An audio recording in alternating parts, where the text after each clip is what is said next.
Just look this way a minute. Just watch number 11 hitting.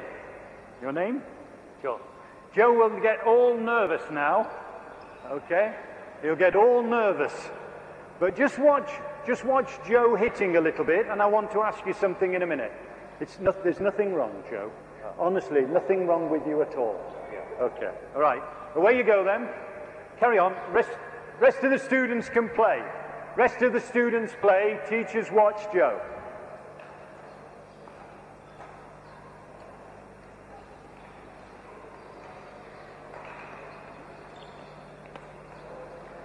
Okay, question. Hold it. Question to the teachers. Has he missed the shuttle yet? No. He hit the shuttle every time. I've watched him a little bit. He's hit the shuttle every time. He doesn't miss. Sometimes I don't think he uses the space too well, but I'm interested in his hitting because I think I could teach Joe to be a much better hitter.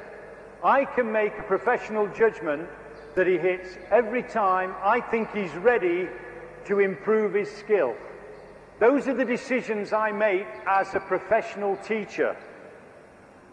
I plan to build up the game and make sure we all understand what we're doing, but all the time I'm looking at individuals to see who's ready to move on. Who can I actually put a little bit of a skill input to help them get the action a little bit quicker. Let's just have a little look at the top. Just wait a minute, people there. Okay, watching here.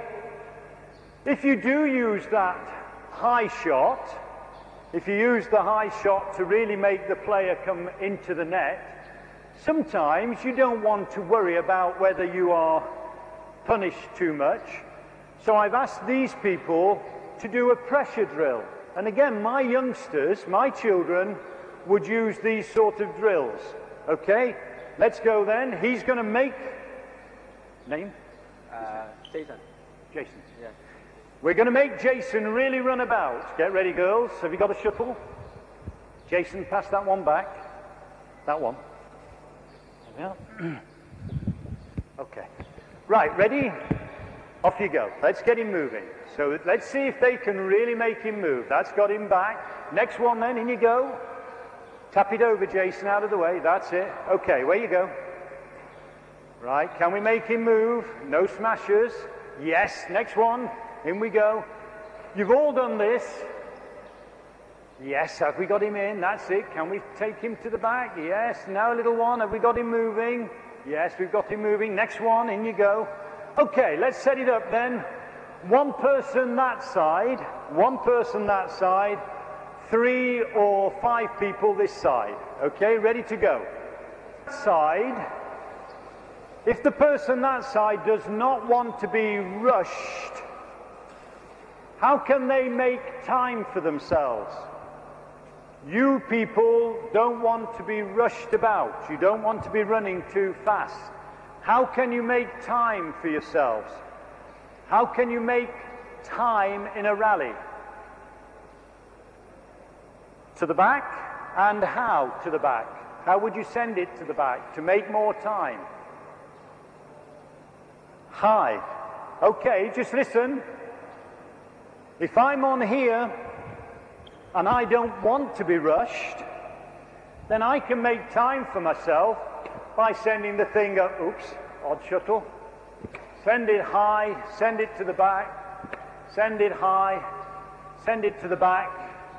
The higher it goes, the more time we have.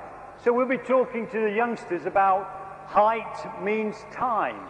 If you want to make time, where would you send it? If you're being rushed, maybe to the back, maybe high. So we can use little drills. I'm sure you've all used this drill as a pressure drill with your badminton players. The point I'm making is we'll use anything to keep reinforcing the game, okay, in that sort of way. Okay, people, can we just come in? In you come then. Come in. Thank you. Okay, just have a sit down so I can...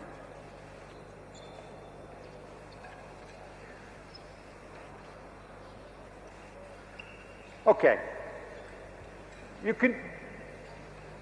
Maybe you can see a little bit.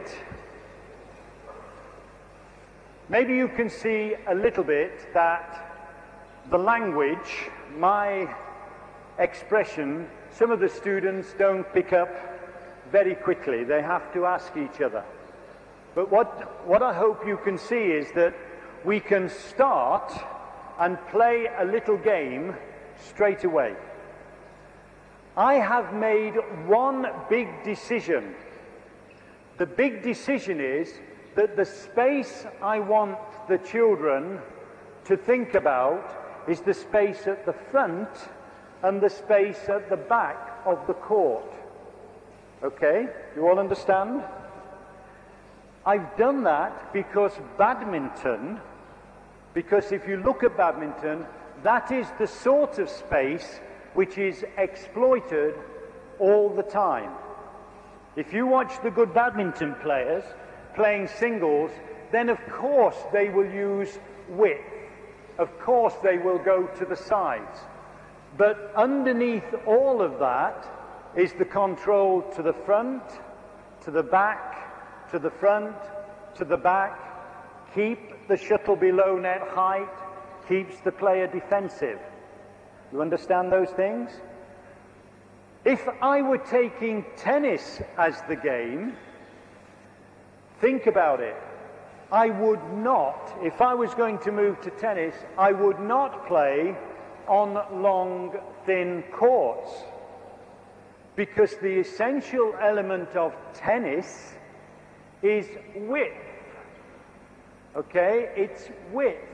If you watch a tennis player will be moving the player sideways to open up a space at the side, and only occasionally playing a little drop shot. So in tennis, the essential elements of tennis are about width. In badminton, the essential elements are more about length. That's a decision that I've made as a teacher, that I find it better to start here. That's only my opinion. You may find a different way. The other advantage, of course, is that if I play on long, narrow courts, and I've got a sports hall like this, I can get 30 children in very easily. Probably one playing one watching at the back. I like to have children watching. If the game is pretty vigorous, and I wouldn't stop them as much as I have here, if the game is pretty hard, the children are quite pleased to have 7 rallies and then go to 8 at the back. But I can ask them questions.